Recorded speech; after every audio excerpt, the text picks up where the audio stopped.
Good morning and welcome to Wild Owl TV. So, time for another video diary. Now, there's been some interesting things happening in the garden this last few days. One of the things that unfortunately has happened is a fox has raided the duck's nest.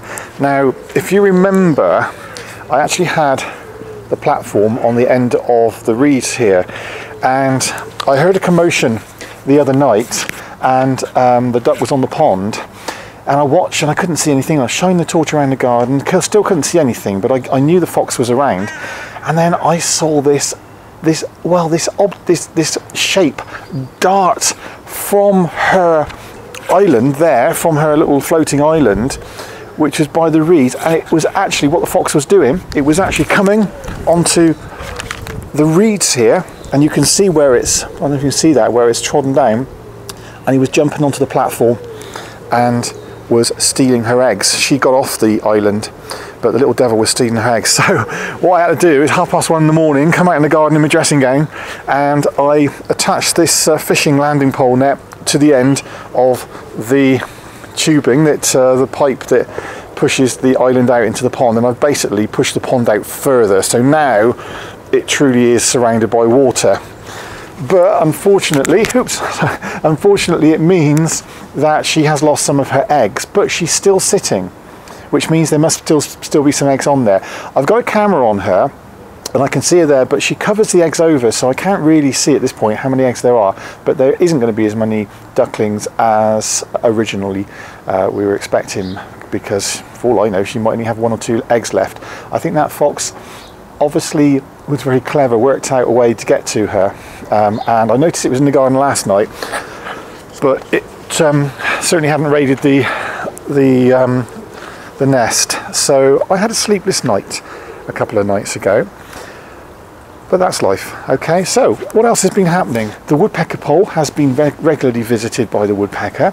I've just replaced the fat in there, so if you haven't already done that, really honestly it's great entertainment. There are all sorts of birds around, but one of the most interesting things that is happening is in here. Now this is Jazz's, my tawny owl's, old aviary, and I've now made it into a bit of a storeroom, and I've had a little bit of a mouse issue in here, as you might remember, and only recently in this box here, which is basically a gazebo box, I hung it because I thought it would be a good place to keep it. Now there's no gazebo canvas in there, just the tubes, but you might notice there is some cardboard residue there. Well, I wonder why. Because the blooming mouse has got inside and has made a nest in the end of the gazebo. So I would imagine a mouse is just about in there at the moment, listening to me talking to you. But not only that, but I also put this bumblebee house in here, and can you see these stones near the entrance? That's not by accident, that has been put there by a wood mouse. And let's have a look inside. I don't know if there's anything in here. There you go. Now this was only had hay in there, but look what the mouse is doing. The mouse is building a nest, but not only that, I have no idea whether he's in there or not. Look, there's even a blooming, even a screw in there. It's taken a screw in. This mouse is filling the box up with all sorts of stuff, and obviously this is all about building a nest. So it's fascinating, and I've got some video of the mouse and I'll show it to you now. Have a look at this.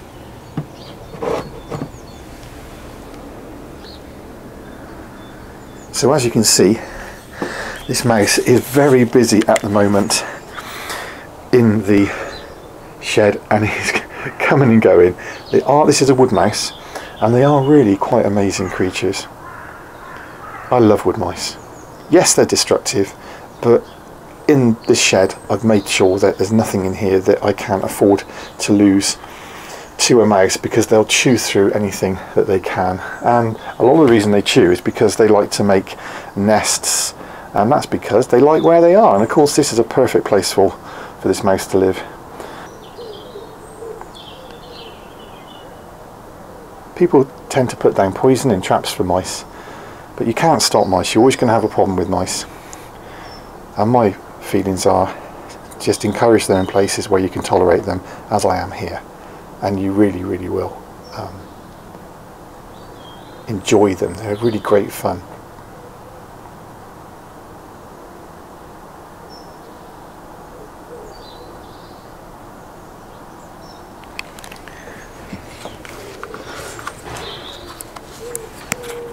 Now, I just love wood mice. The thing is, I've mentioned to you before, with these bumblebee houses, if you just leave them empty, the chances of a queen bumblebee going in there to start a nest are very, very low. They really aren't highly used. However, the reason I put hay in these bumblebee houses and I put peanuts in there is to encourage wood mice to go in there. And once the mice go in there, then there's a higher chance of bumblebees being attracted to the mouse nests that they're searching out in hedges and places like that. So this box has only been in this shed a week.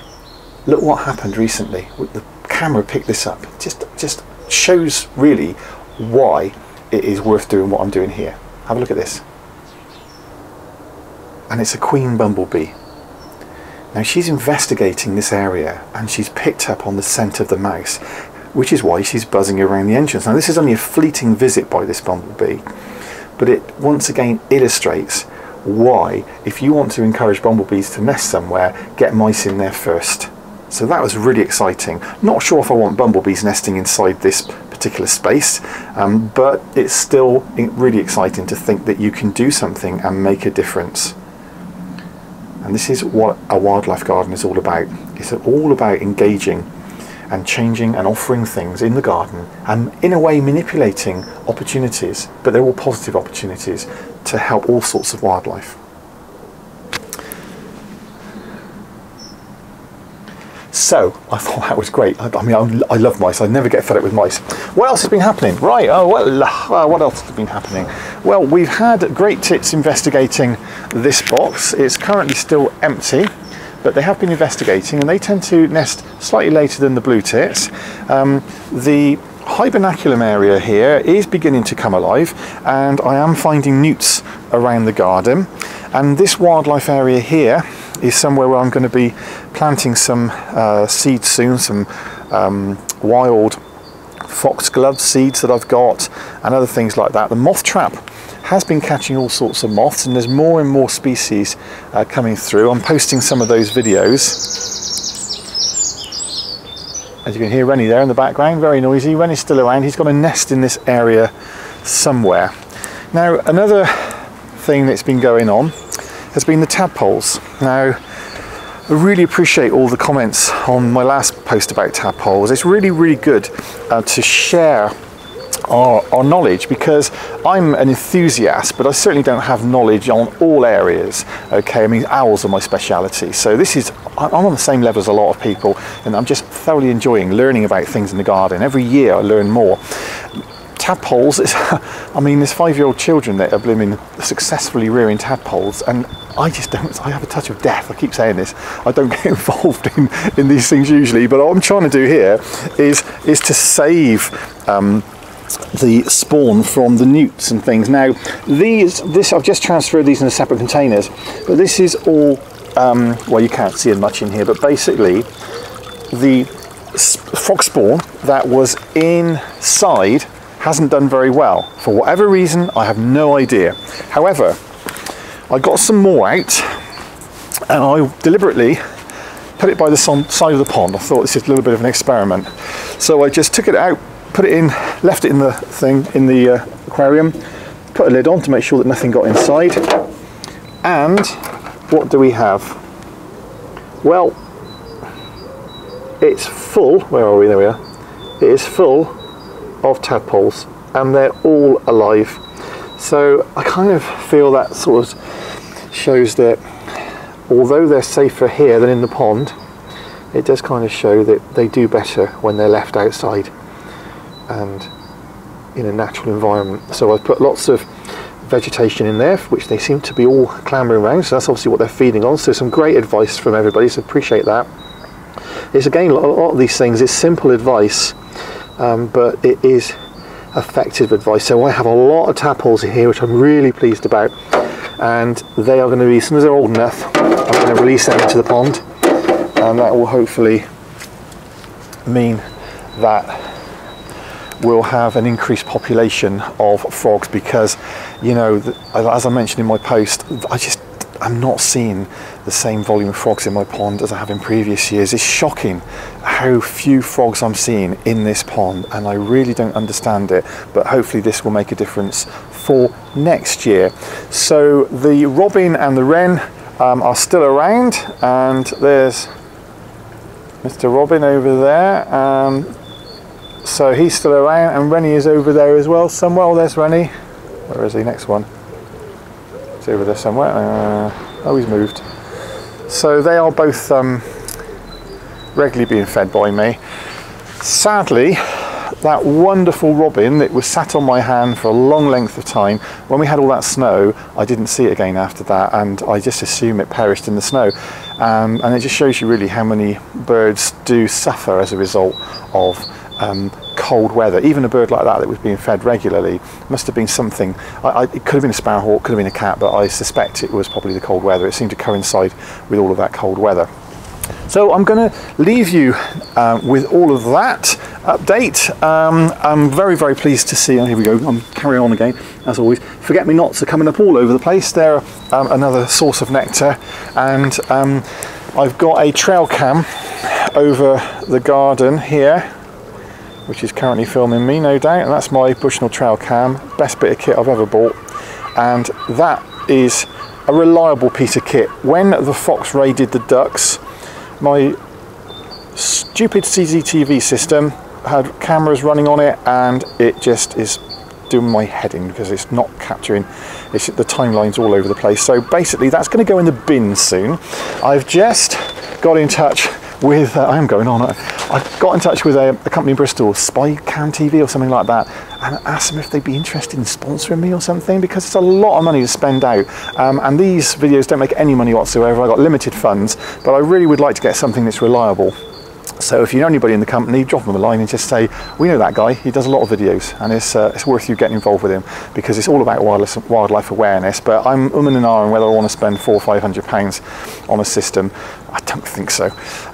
So I'm continuing with what I've got. So there we go anyway. Well, I am going to finish now, and I'm going to feed the birds. So just finally, to show that Ducky is on her nest, I'll leave you with an image of, well, a mallard duck that has had some trials and tribulations this last few weeks, but Uncle Ian is doing his best to keep her safe, and hopefully we'll get some ducklings from it in the end. She's certainly a lot safer now. I'm very happy there. Thanks for watching Wild Owl TV.